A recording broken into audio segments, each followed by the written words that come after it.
So hard trying to explain to a 5-year-old what New Year's is.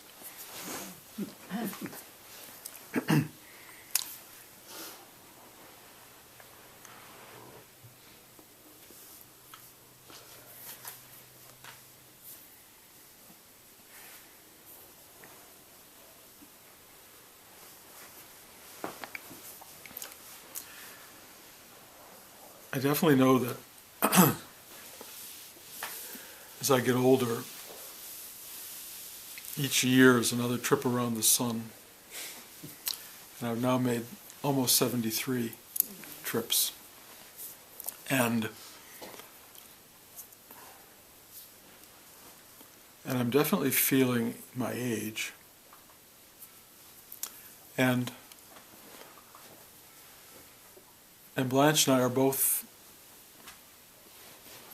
experiencing aging together, the for better and the for worse part of marriage. It's complicated. For any of you who are aging, you have a clue to what I'm talking about. Blanche and I no longer have the same memories. She remembers things that never happened.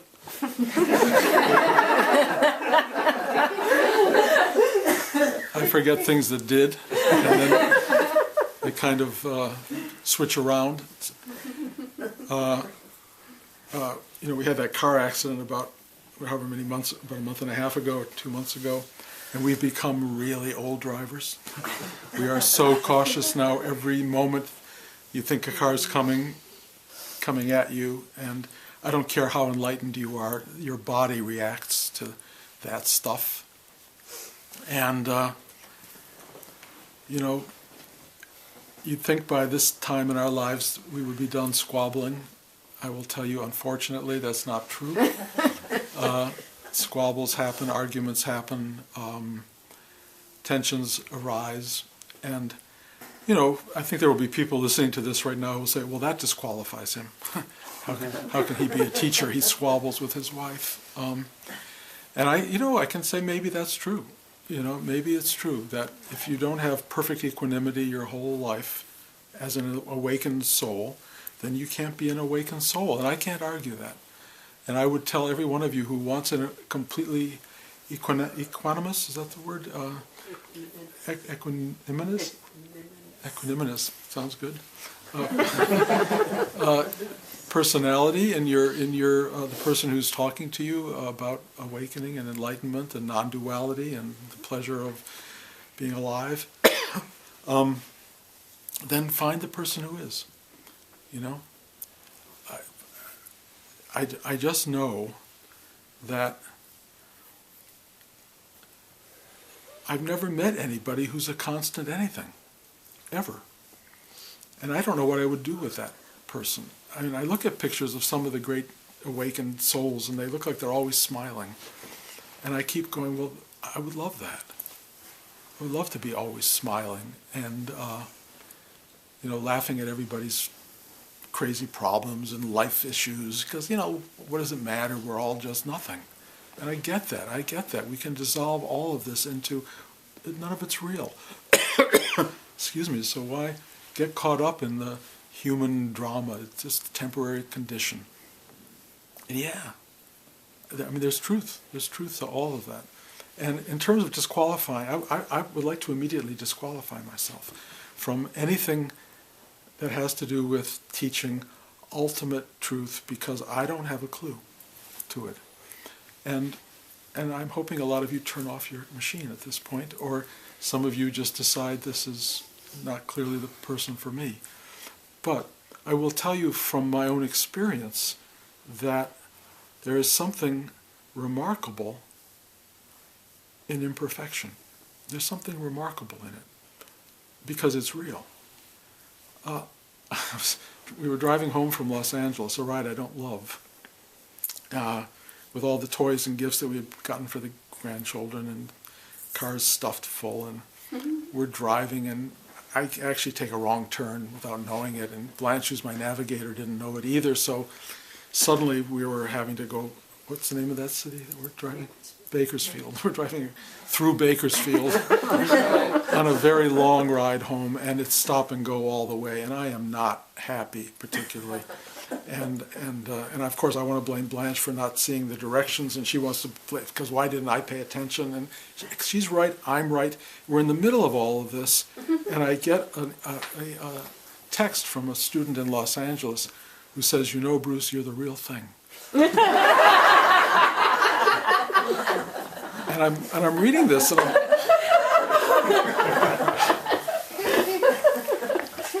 so I'm dealing with these issues, of knowing I'm going to come here this week and talk and say the real stuff, and and I have no right in a way to be saying it. On the other hand, I'm on a real journey, and I'm not on any journey that you're not on. We're on the same journey, but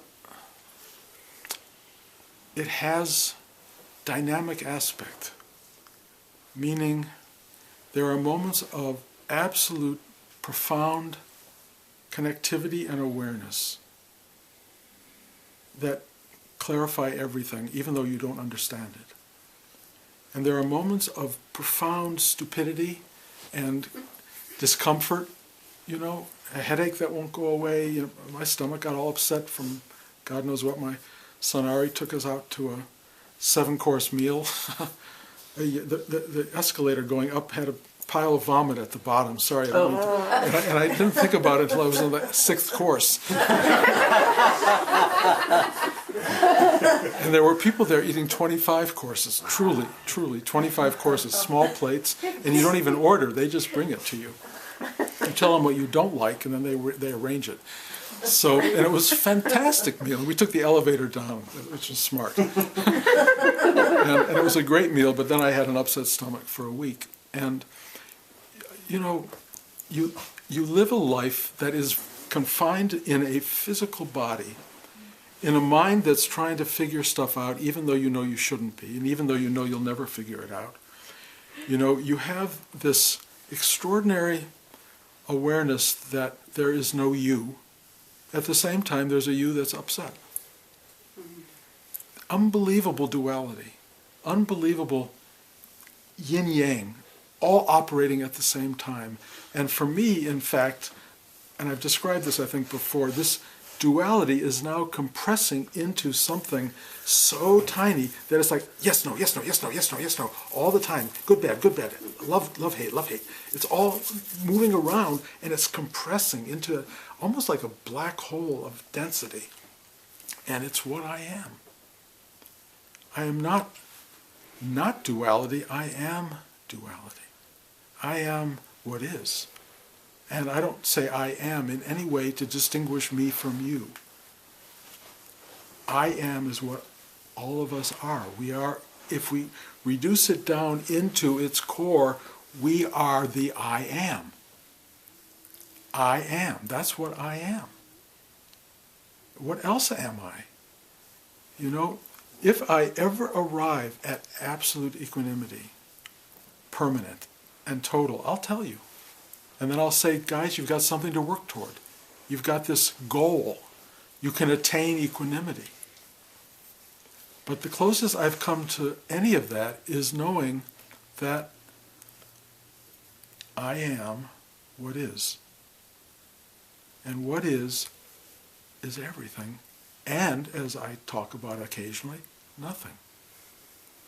Because I'm very aware of nothing. I'm very aware of how it all becomes nothing, basically arises out of nothing and returns to nothing. But what's happened for me in the awakening state is that I have fallen in love with the manifestation. I love life. I love being.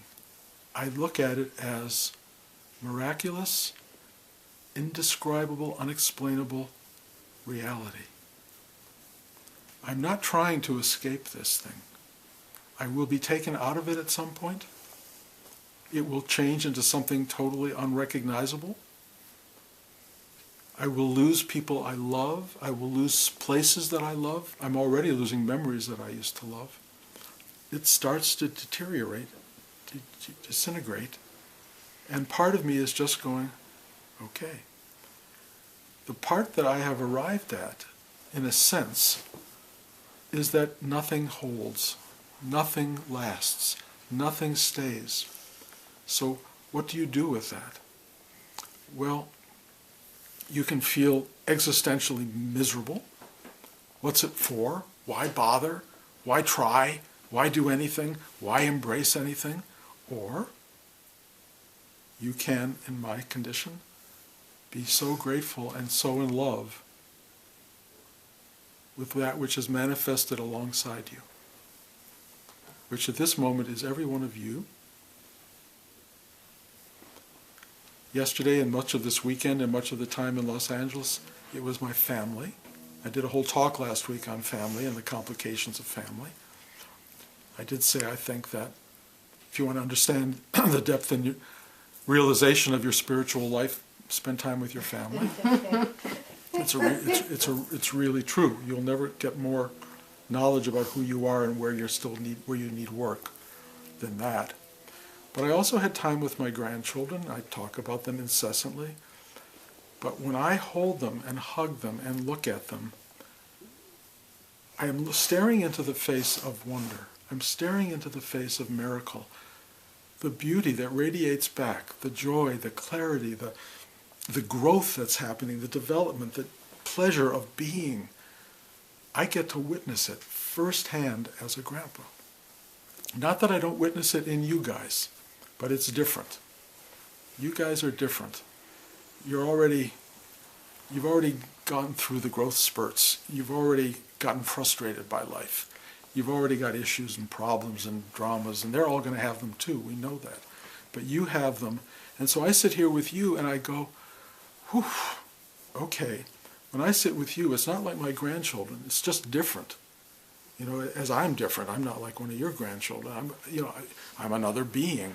And every one of you, I realize, and I've been learning this more and more, has a signature. You have a signature.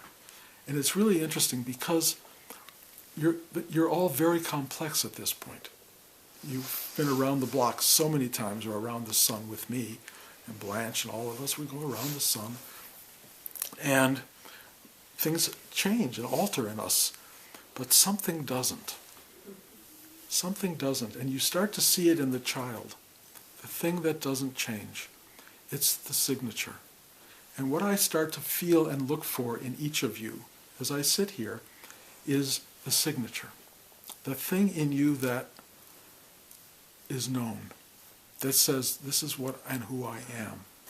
And it's very interesting because a little bit of it is genetic, a little bit of it is DNA, some of it's cultural, some of it's from, where you come from in the world. We all have these imprints, but it all comes down to something very simple, and it's knowable.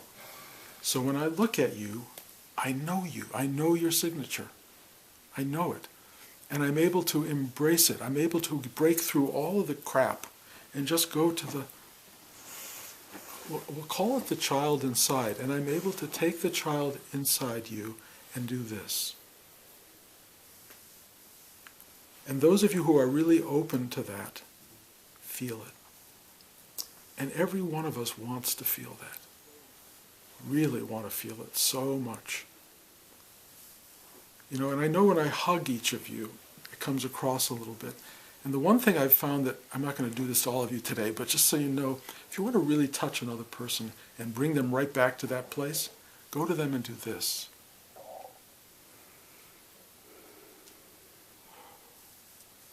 I don't think anyone's touched you like that in a very long time. That touches the signature of you.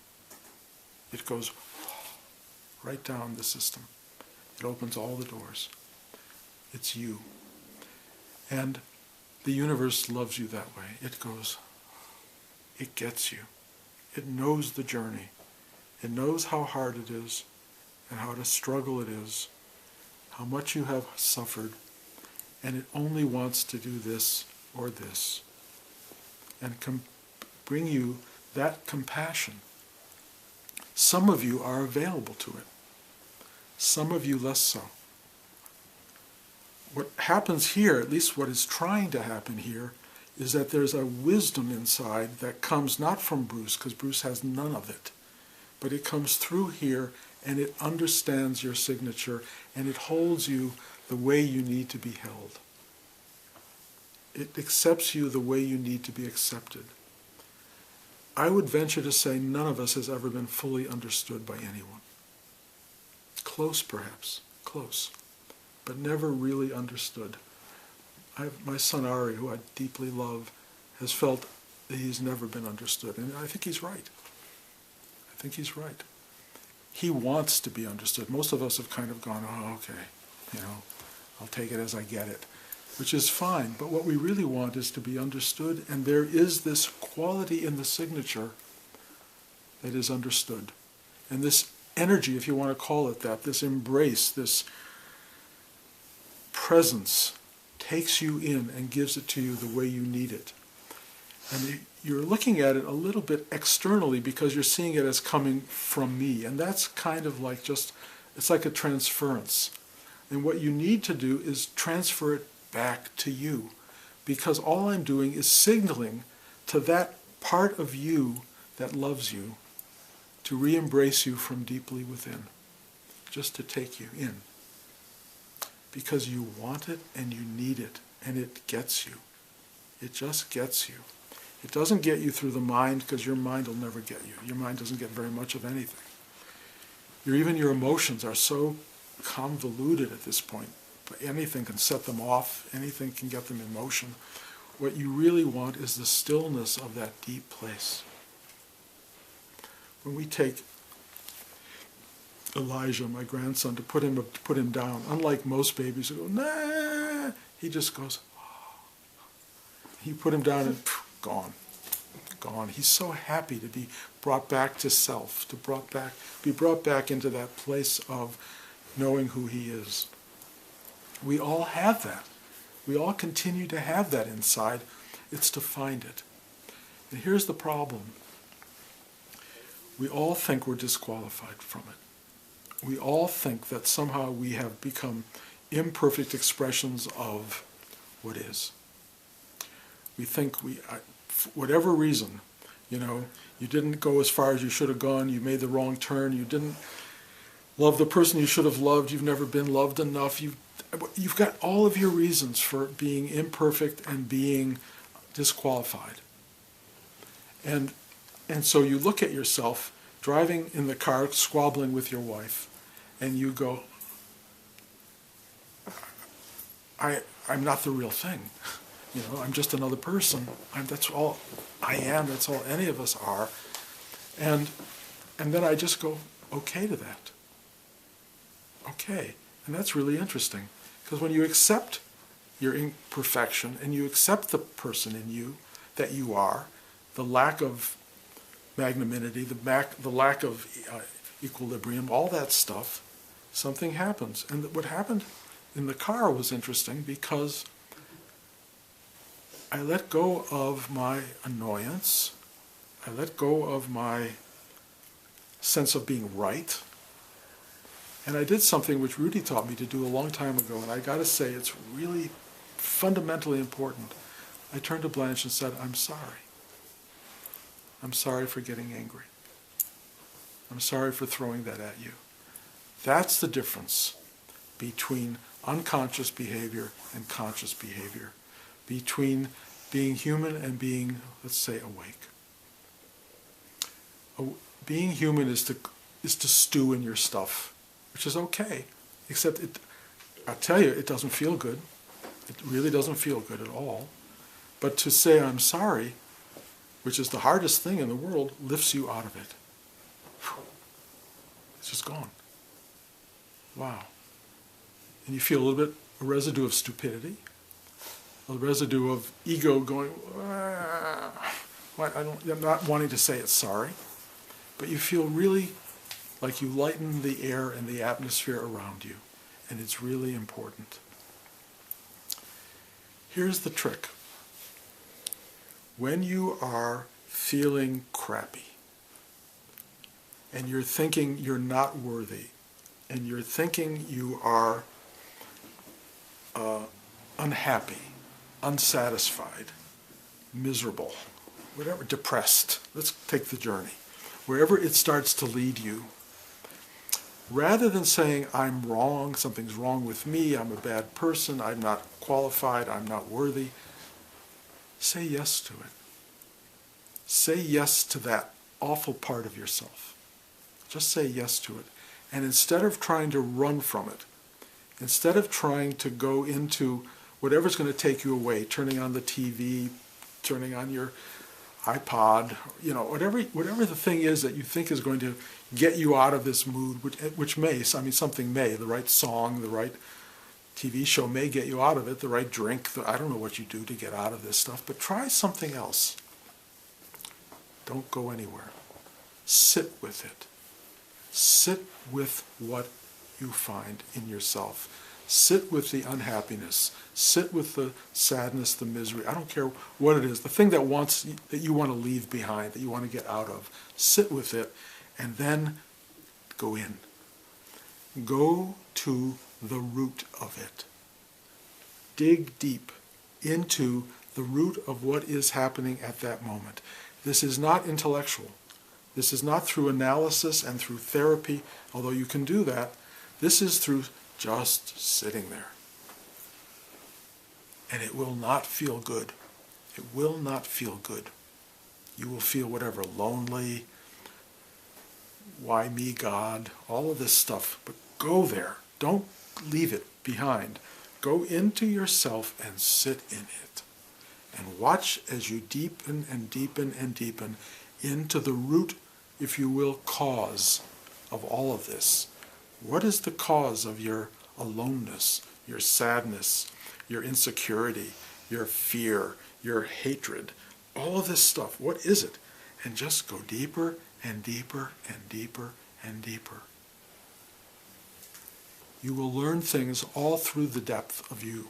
You will learn the deeper you go, more and more. You'll just see things coming in. Don't latch on to them. Just go, okay, and go deeper, okay, deeper.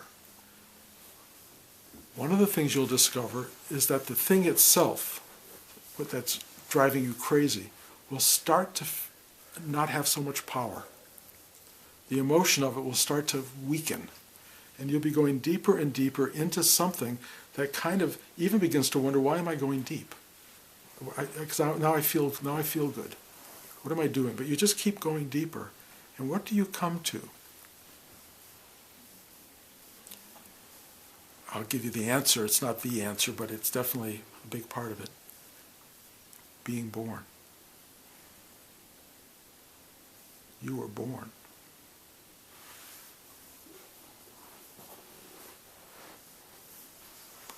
You can go deeper. Why was I born? Why am I here? Why? Why is impossible to answer most of the time. But just go into that space. You were born. And something in you may discover the cause. You may discover how much you wanted to be born. How much you wanted to be here. And that changes things. This is not a haphazardness. This is not a, how did this ever happen? Something in you wanted to be here. And here you are. Now what? Why am I here and miserable? Why am I here and struggling? Why am I not getting what I want? Life is not here to deliver your stuff, to deliver your happiness and your joy and all. Life is here to be witnessed. Life is here to be experienced, to be known. All of these things will come at you that will bring you struggle, love, joy, misery. all of this stuff, and in constant oscillation, because that's what it does. It's dualistic, it's duality, it's good, bad, happy, sad, all the time. You can't hold on to any of it, none of it. And so once you stop trying to hold on to it, once you recognize that being here is all of that, once you understand that you chose it, that you became it, something remarkable goes on. And that you go,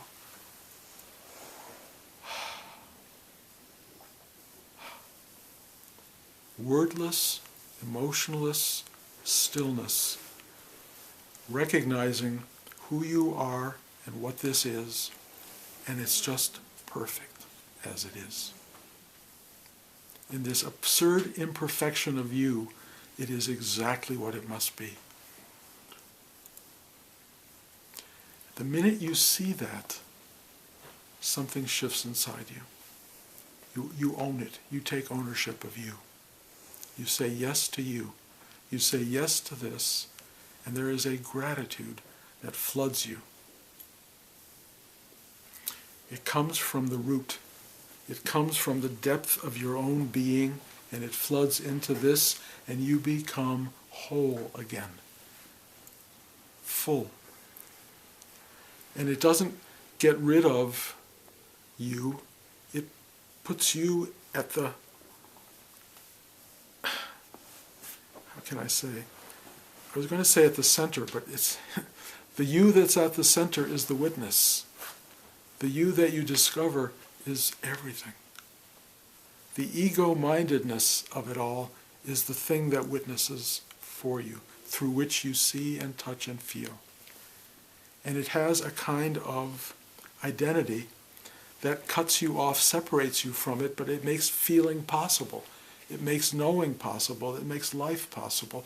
So this ego thing that you are, this temporary thing that touches manifested existence, is so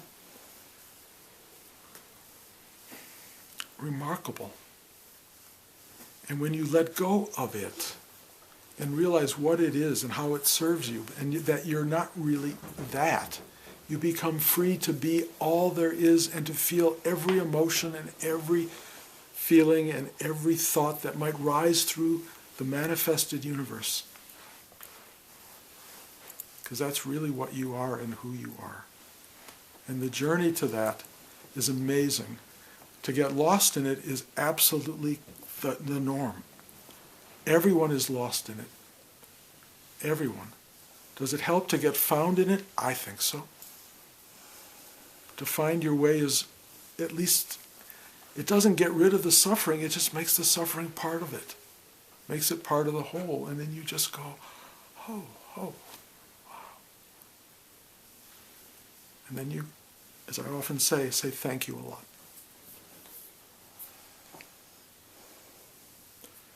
That's the ride we're on. If you want to be the real thing, I can only tell you, you are the real thing. You are the real thing now as we speak. Unqualified, imperfect, unhappy, seeking something else, all of that, that's what this is.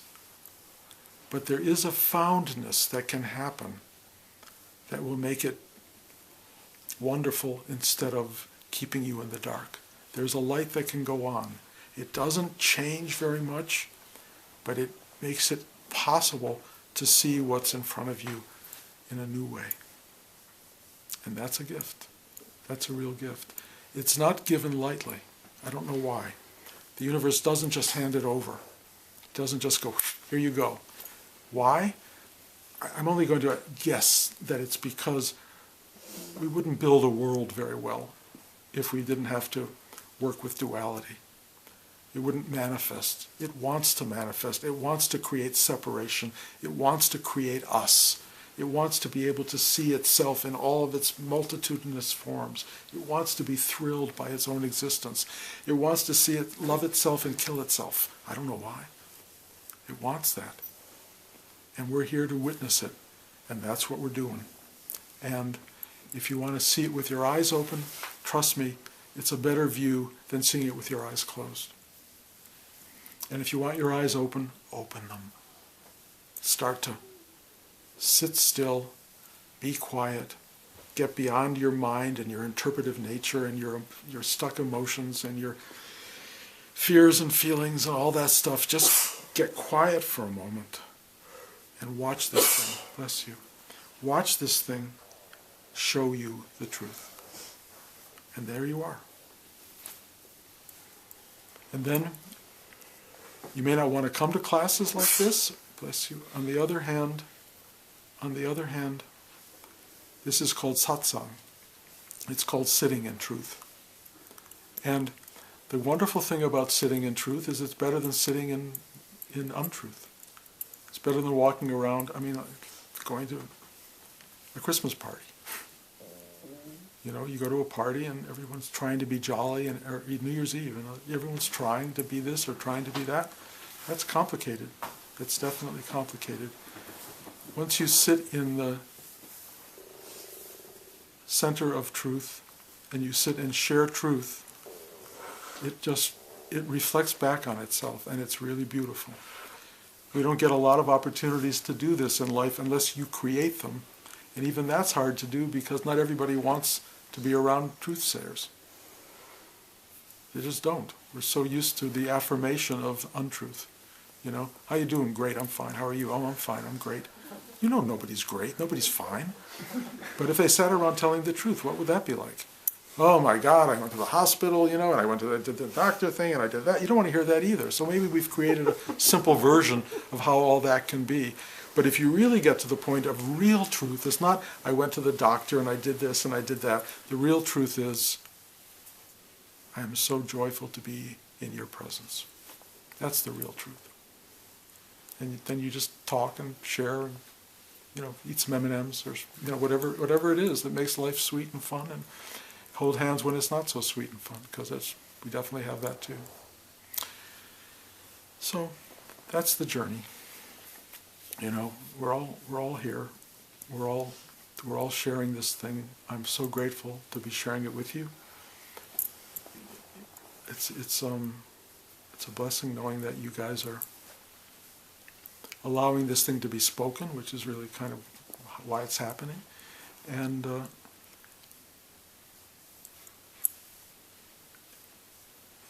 as long as you're willing to accept these words from an unqualified person, that's great. And again, if that lack of qualification really gets to you, find the qualified ones. Okay. Any questions?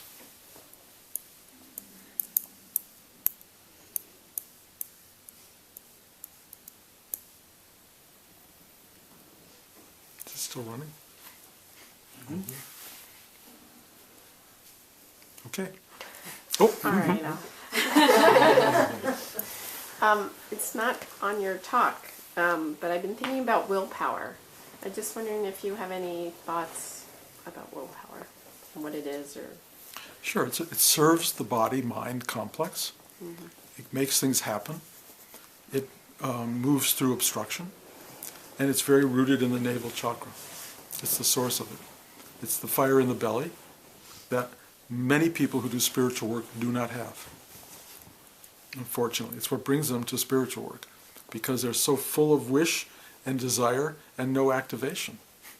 It's not happening in life. It's not happening the way they want it. It's because they live in the upper part of the building, and they don't get to the basement of their own being.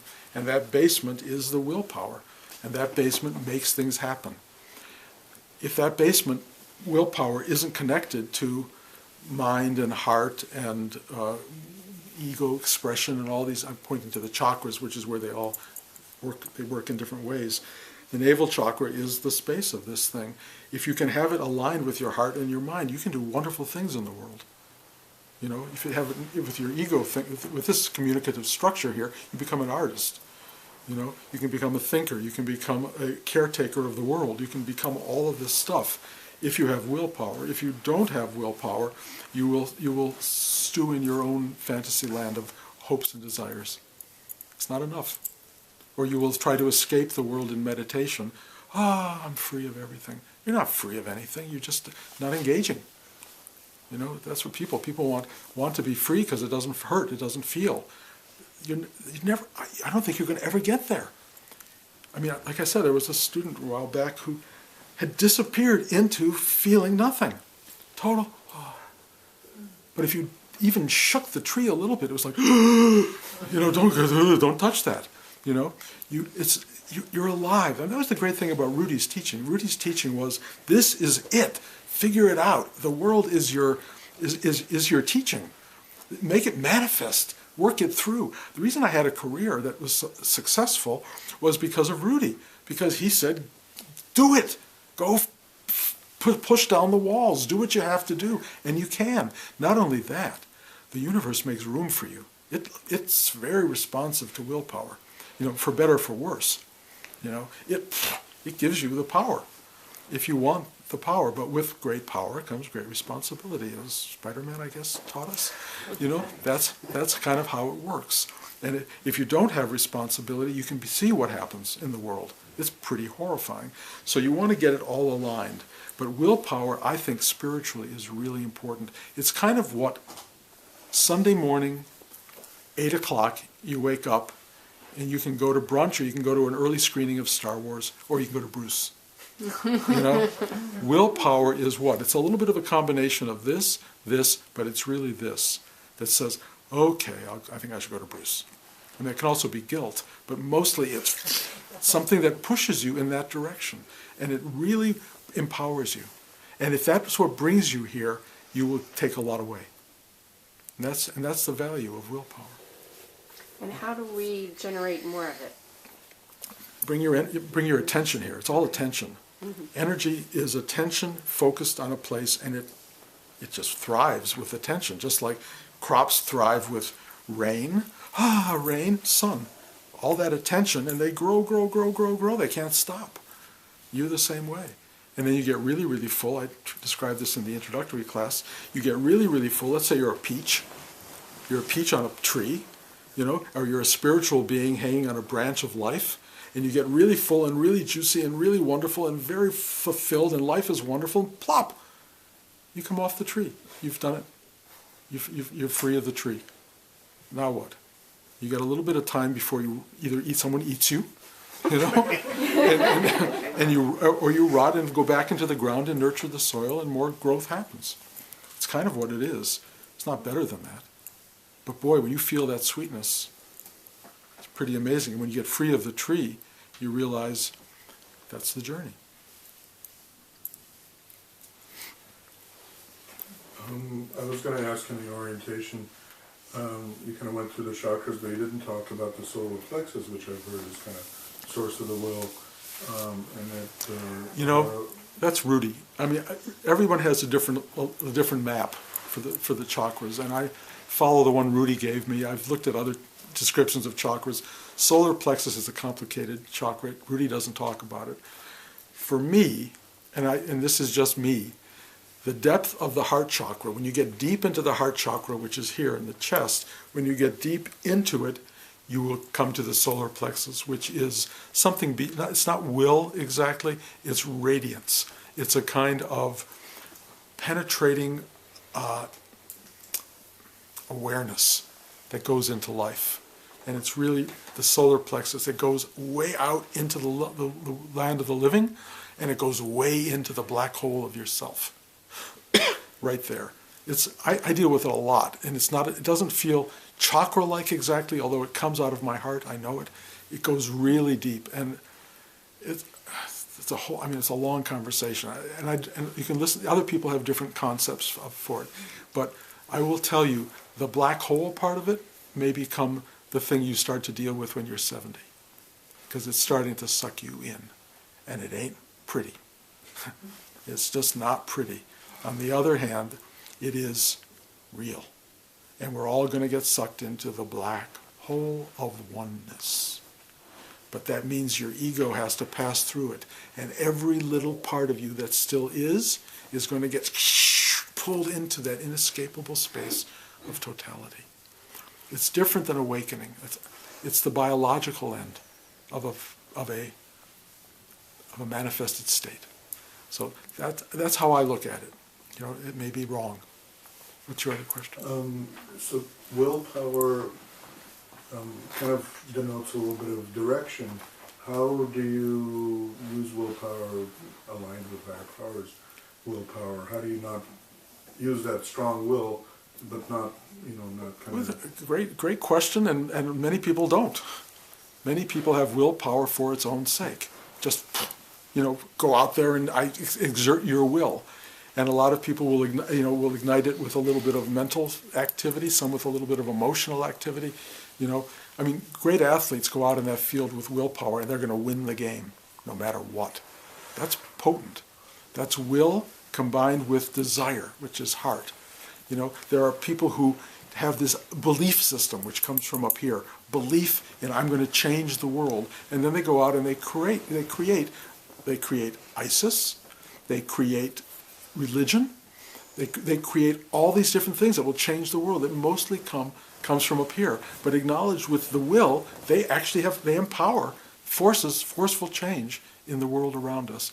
Rudy talked about, and this is really important, that what's wanted in spiritual practice is the opening of all the chakras so that you become complete and awake with your whole biological, metaphysical, physical self. That's what's wanted. So that you function, the will functions with the heart and the brain and not without them. That your voice speaks from the will and the heart and the brain. So you're a whole, complete person. That's what I try to teach in this class. Because awakening in and of itself doesn't give you that. It doesn't give you wholeness. It just gives you spiritual context. It goes, I am all that is. But you're still this, whatever this thing is that you are, it doesn't really go away. Maybe there are people who will tell you it does, but basically, there's still a system here that can be worked and that can be expanded and can be, that can function for you while you're manifested in the world. And it's helpful to align it all and have it working in a healthy way. Anybody else? I always thought that the willpower is somehow pertinent or functional within the realm of the empirical world and striving and accomplishment and profession, whereas if you try to apply willpower to the spiritual plane, then it somehow subverts things or is not. I think there's some truth to that. It's very important in the realm of the empirical, definitely.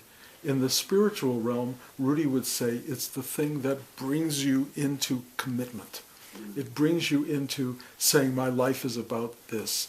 A lot of people have very wishy-washy about spirituality. Or it's just a kind of a belief system that kind of holds them together a little bit. It's complicated. I saw a play the other day about Christianity. That was the name of it. And Christians, and it's about a priest, a minister who decides to give up the idea of hell, and how his whole congregation falls apart because they're held together by the idea of hell, and the idea that he would want to let go of it is terrifying, and it makes a really good case for having hell, because without it, there's no judgment. Are we free to live without judgment? It made it very hard for people to function. Will in a spiritual sense grounds you in your dialogue with God, let's say, to connect to something higher. It's what keeps you going in this really powerful space of not knowing. It's very important. So it has function in spiritual terms, but it's different than a worldly attainment. It's not about attainment. It's really about holding on to source, if you will, when everything is trying to push you in another direction. It's saying, no, I need this. I always think of Fiddler on the Roof and Tevyev at the beginning in his endless dialogue with God. Why, God, and he's asking all these wonderful questions. But the great thing is he has a dialogue with God that keeps him going, that explains life to him all the time. He doesn't get it from the rabbi. The rabbis tell him one thing and tell him another. He goes right to the source. That's will get you there. I need this. In fact, I would venture to say, if you want a real spiritual life, it's got to be between you and your maker, or you and oneness, whatever you want to call it, not between you, me, and it, or you and a priest and a rabbi, or somebody else moderating your journey. You've got to find the strength to go on the journey, to ask the questions, to hold true to the effort that's involved, and that's will, and that comes out of your belly. Okay, it's really meaningful. Anybody else? Yeah, I think that I struggle with will, and I think you just kind of brought up the idea for me of thy will versus my will, and that's not always so clear No, for me. well, for anybody, no. Thy will is you have to dig deep for thy will, or you have to get very quiet. But thy will, there is a guidance factor in all of us, a navigating force. I talk about it a lot, and you can only find it getting quiet, and it basically goes this way, that way. Yeah, it's pretty quiet Yeah. sometimes. It's quiet, but it's not invisible, Yeah. and it's not below the level of some kind of hearing. It knows what to do. My feeling has always been, if it doesn't announce itself, you can go any way. You can go this way or that way, it doesn't matter. A lot of the time, it just doesn't. But if it's a serious moment, pay attention, and it will guide you. It can guide you second to second to second to second. It saves my life a lot. It's always there. It's a knowing. It's just a knowing. Go this way. Go that way. Do this. Say this. Don't say that. I always, in dialogue with people, wait for what I call the opening. And if that opening doesn't happen, I don't say a word. If an opening happens, I can tell, and I go, okay. Or if people are not making themselves available or leaning in or whatever you want to call it, then you just keep your mouth shut. Something in you begins to observe all of this, and it learns how to live, basically.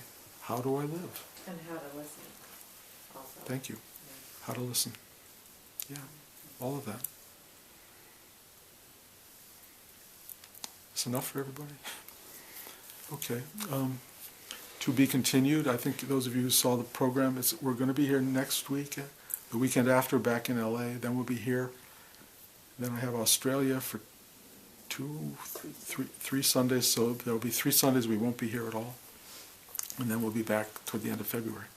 So anyway, that's Actually, in February, I think we're here once. one class in February. I'll send So, an okay. email, and if you didn't get an email from me in the last few days, that means you're not on our mailing list.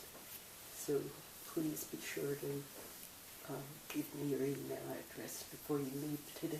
Yeah. Thank you. Okay.